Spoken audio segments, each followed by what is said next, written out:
नमस्कार दोस्तों, स्वागत है आपका मेरे YouTube चैनल पर। दोस्तों, हरतालिका तीज जल्दी ही आ रही है और हमारे देश में लगभग सभी महिलाएं इस व्रत को करती हैं। यह व्रत जो भी सुहागिन महिलाएं करती हैं, भगवान शंकर तथा माता पार्वती का उन्हें आशीर्वाद प्राप्त होता है। दोस्तों, कभी-कभी हम तीज की सारी तैयारी कर लेते हैं, सारा सामान इकट्ठा कर लेते हैं, सब कुछ कर लेते हैं और कथा की पुस्तक ले जाना भूल जाते हैं। तो एक्चुअली ये सब मेरे साथ हुआ है, तो मुझे आइडिया आया कि क्यों ना एक कथा का वीडियो बना दिया जाए, क्योंकि आज की डेट में व्यक्ति कुछ भी भूल सकता है लेकिन मोबाइल ले जाना नहीं भूलता। तो आज के वीडियो में मैं हरतालिका तीज की कथा बताऊंगी। चलिए शुरू करते हैं। जय शिव शंकर, जय माता पार्वती। जिसके दिव्य केशों पर आग के पुष्पों की माला शोभित होती है, जिन भगवान शंकर के मस्तक पर चंद्र और कंठ में मुंडों की माला पड़ी हुई है, जो माता पार्वती दिव्य वस्त्रों से तथा भगवान शंकर दिगंबर वेश धारण किए हैं, उन दोनों भवानी शंकर को नमस्कार करता हूँ। कैलाश पर्वत के सुंदर शिखर पर माता पार्वती जी ने श्री महादेव जी से पूछा, हे महेश्वर, मुझसे आप वह गुप्त से गुप्त वार्ता करिए जो सबके लिए, सब धर्मों के लिए भी सरल तथा महान फल देने वाली हो। हे नाथ, यदि आप भली भांति प्रसन्न हैं तो आप उसे मेरे सम्मुख प्रकट कीजिए। हे जगत के नाथ, आप आदि मध्य और अंत रहित हैं।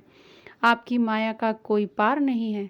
आपको मैंने किस भांति प्राप्त किया है, कौन से व्रत, तप या दान के पुण्य फल से आप मुझको वर रूप में मिले।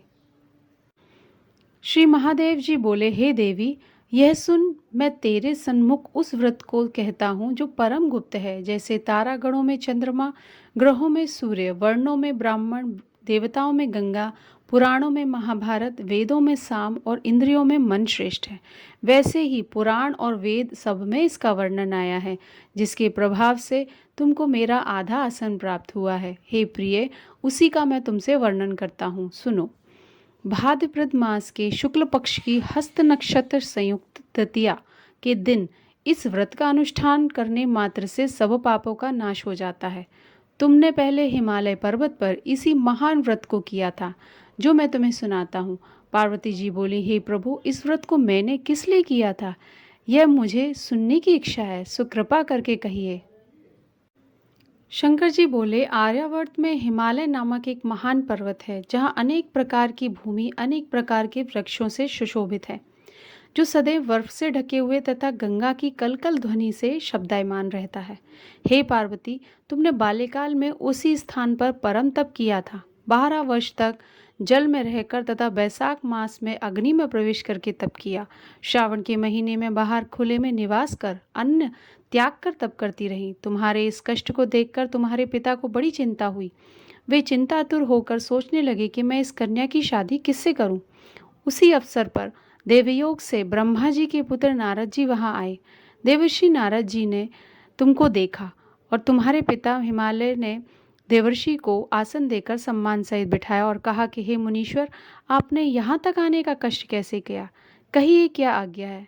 देवर्षि नारद जी बोले, हे गिरिराज, मैं विष्णु भगवान का भेजा हुआ यहाँ आया हूँ। तुम मेरी बात सुनो, आप अपनी कन्या को उत्तम वर को दान करें। ब्रह्मा, इंद्र, शिव आदि देवताओं में विष्णु भगवान के समान कोई भी उत्तम नहीं है, इसलिए मेरे मत से आप अपनी कन्या का दान भगवान विष्णु को ही दें। हिमालय बोले, यदि भगवान वासुदेव स्वयं ही कन्या को ग्रहण करना चाहते हैं और इस कार्य के लिए ही आपका आगमन हुआ है, तो वह मेरे लिए गौरव की बात है। मैं अवश्य उन्हें ही दूंगा। हिमालय का यह आश्वासन सुनते ही देवर्षि नारद जी आकाश में अंतर्ध्यान हो गए और शंख, चक्र, गदा, पद्म एवं पीतांबरधारी भगवान विष्णु के पास पहुंचे। नारद जी ने हाथ जोड़कर भगवान विष्णु से कहा, हे प्रभु, आपका विवाह कार्य निश्चित हो गया है। इधर हिमालय ने पार्वती जी से प्रसन्नता पूर्वक कहा कि हे पुत्री, मैंने तुमको गरुड़ध्वज भगवान विष्णु को अर्पण कर दिया है। पिता के इन वाक्यों को सुनते ही पार्वती जी ने अपनी सहेली के घर चली गईं और पृथ्वी पर गिरकर अत्यंत ही दुखित होकर विलाप करने लगी। उनको विलाप करते हुए देखकर सखी बोली, हे देवी, तुम किस कारण से दुख पाती हो, मुझे बताओ, मैं अवश्य ही तुम्हारी इच्छा पूर्ण करूंगी। पार्वती जी बोली, हे सखी, तुम मेरी जो मन की अभिलाषा है मैं वो सुनाती हूँ। मैं श्री महादेव जी को वरण करना चाहती हूँ। मेरे इस कार्य को पिताजी ने बिगाड़ना चाहा है, इसलिए मैं निस्संदेह इस शरीर का त्याग करूंगी। पार्वती जी के इन वचनों को सुनकर सखी ने कहा कि हे देवी, जिस वन को तुम्हारे पिताजी ने न देखा हो तुम उस वन में चली जाओ। तब हे देवी पार्वती तुम अपनी सखी का वचन सुन ऐसे ही वन में चली गई। पिता हिमालय ने तुमको घर पर न पाकर सोचा कि मेरी पुत्री को कोई देव दानव अथवा किन्नर हरण करके ले गया है।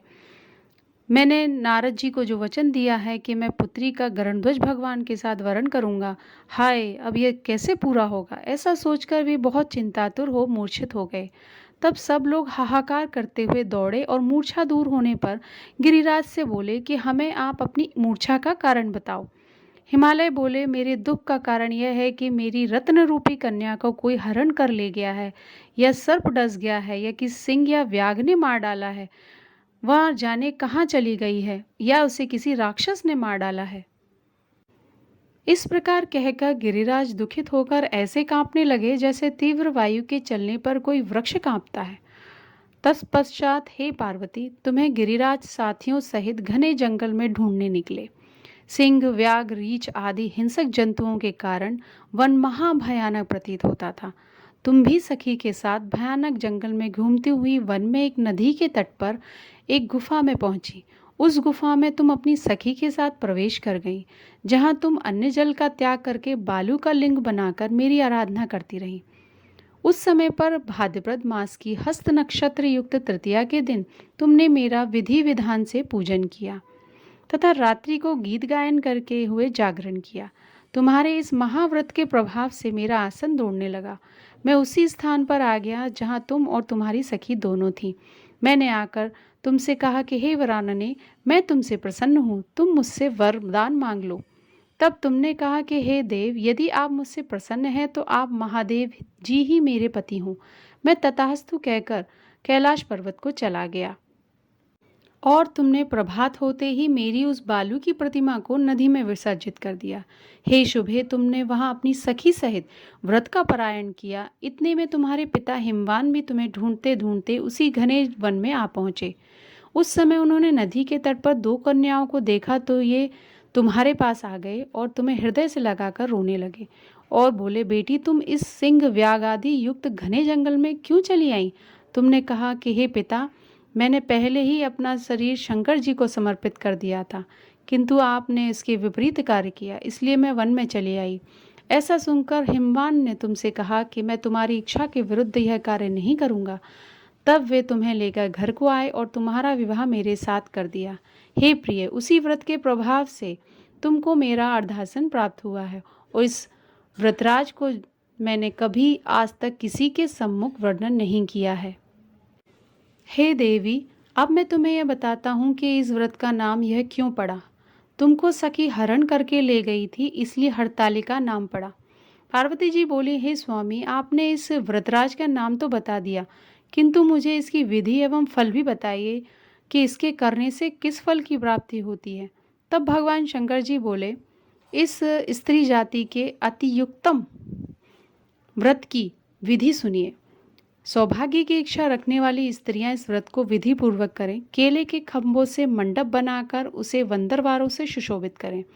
उसमें विविध रंगों के उत्तम रेशमी वस्त्र की चांदनी ऊपर तान दें। चंदन आदि सुगंधित द्रव्यों का लेपन करके स्त्रियां एकत्रित हों। शंख, मृदंग आदि बजावें। विधि पूर्वक मंगलाचार करके श्री गौरी शंकर की बालू निर्मित प्रतिमा स्थापित करें। फिर भगवान शिव पार्वती जी का गंध, धूप, पुष्प आदि से विधि पूर्वक पूजन करें। अनेकों नैवेद्यों का भोग लगावें और रात्रि को जागरण करें। नारियल, सुपारी, जवारी, नींबू, लौंग, अनार, नारंगी आदि ऋतुफलों तथा फूलों को एकत्रित करके धूप, दीप आदि से पूजन करके कहें कि हे कल्याण स्वरूप शिव, हे मंगल रूप शिव, हे मंगल रूप महेश्वरी, हे शिवे, सब कामनाओं को देने वाली देवी कल्याण रूप तुम्हें नमस्कार है। कल्याण स्वरूप माता पार्वती, हम तुम्हें नमस्कार करते हैं। भगवान शंकर जी को सदैव नमस्कार करते हैं। हे ब्रह्म स्वरूपनी, जगत का पालन करने वाली माँ, आपको नमस्कार करते हैं। हे सिंह वाहिनी, मैं संसार कि भयों से व्याकुल हूँ, मेरी रक्षा करो। हे महेश्वरी, मैंने इसी अभिलाषा से आपका पूजन किया है। हे पार्वती माता, आप मेरे ऊपर प्रसन्न होकर मुझे सुख और सौभाग्य प्रदान कीजिए। इस प्रकार के शब्दों द्वारा उमा सहित शंकर जी का पूजन करें। विधि पूर्वक कथा सुनकर गौ, वस्त्र, आभूषण आदि ब्राह्मणों को दान करें। इस प्रकार से व्रत करने वाले के सब पाप नष्ट हो जाते हैं। आशा करती हूँ कि आपको मेरा ये वीडियो पसंद आया होगा। अगर इस वीडियो से रिलेटेड आपका कोई भी प्रश्न है तो मुझे कमेंट बॉक्स में आप लिख सकते हैं। और सावन चल रहा है, शंकर जी की पूजा करना नहीं भूलिए। भगवान शंकर आपकी सभी मनोकामनाएं पूर्ण करें। धन्यवाद।